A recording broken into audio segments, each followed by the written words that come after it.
morning, and thank you for inviting me to speak today and really tell the story about rural telehealth in Illinois and our journey. I've been very impressed by what both Dr. Hale and Dr. Lowry have talked about in Arkansas. And clearly, from my perspective, they've taken the lead and much to learn from them. And appreciate, all the work that they've done. I think we can really learn. But I'm going to talk today about a lot of the things that we've done in Illinois, our successes and failures, and hopefully will generate some interest on your part that you can take hold and maybe help us along our journey a little bit faster. Anyway, about in the early 1990s, there was a demonstration project between Kirby Hospital, and we've been to Monticello, Illinois, and Carl Clinic. At that time, they used dial-up telephone, another form of telemedicine.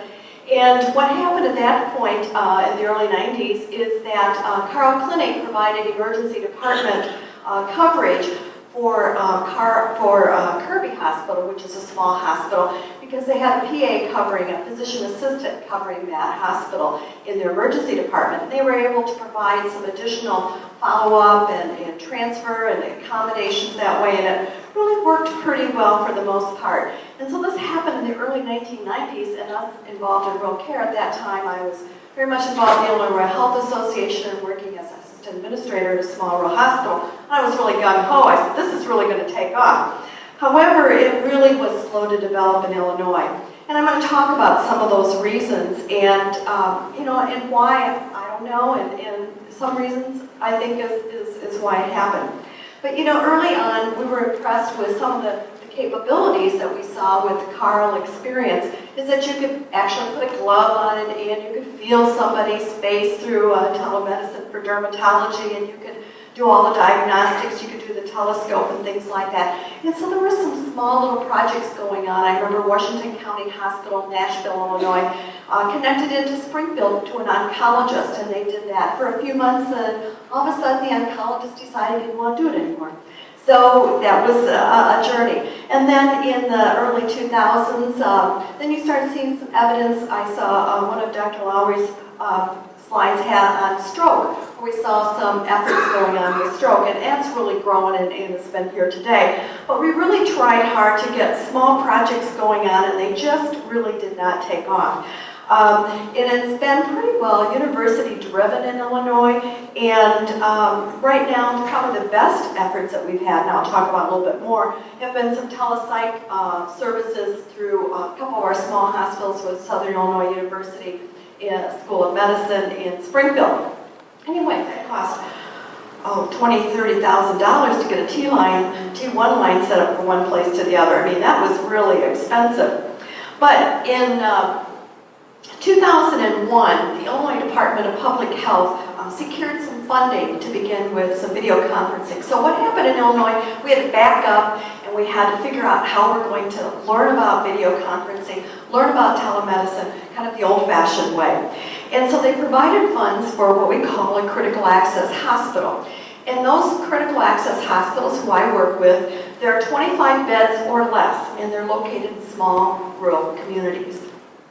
And in becoming a critical access hospital, it's a Medicare program. You had to agree to maintain no more than these 25 beds, and you had to steer your business pretty well to outpatient, and you had to agree to stay 4 days in the hospital or less, and you had to maintain the census of 25 beds or less. And in turn, you got cost-based reimbursement for Medicare. And so that was really an emphasis to really try to get those programs evaluated all the time. You have to have protocols, you have to have standards, and we all were quite used to it. We're busy taking care of patients. So to learn how to do it, our small hospitals had to learn how to do it. And Deborah Seal led the way and taught us really how to do it. So for the course of several years, between 1999 and about 2006, all the small hospitals that converted to critical access in Illinois got video conferencing equipment, and then were connected, so we started to have our meetings.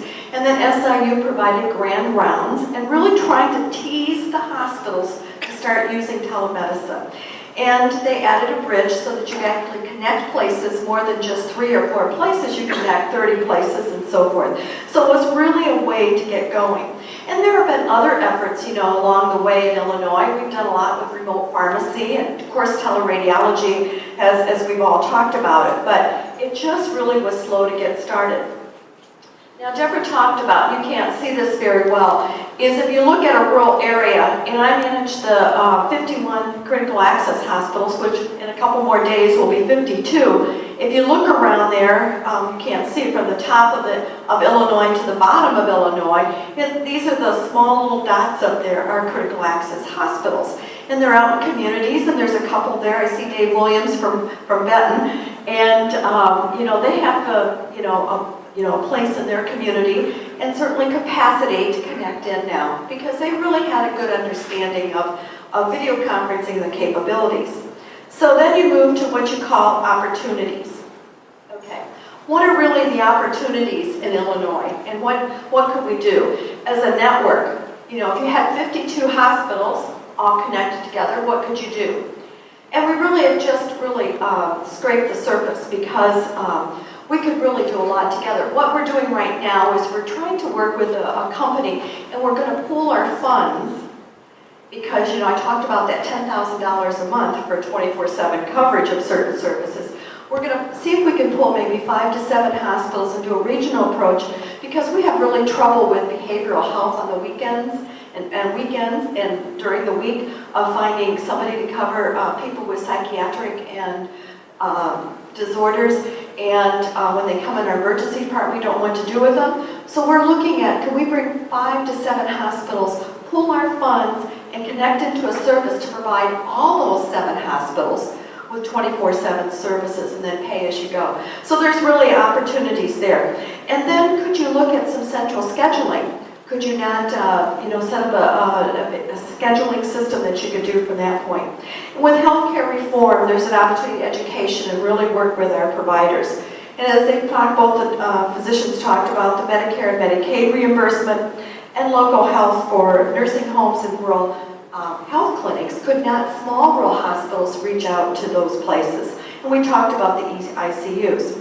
So once again, back to all this sounds great, and we can all just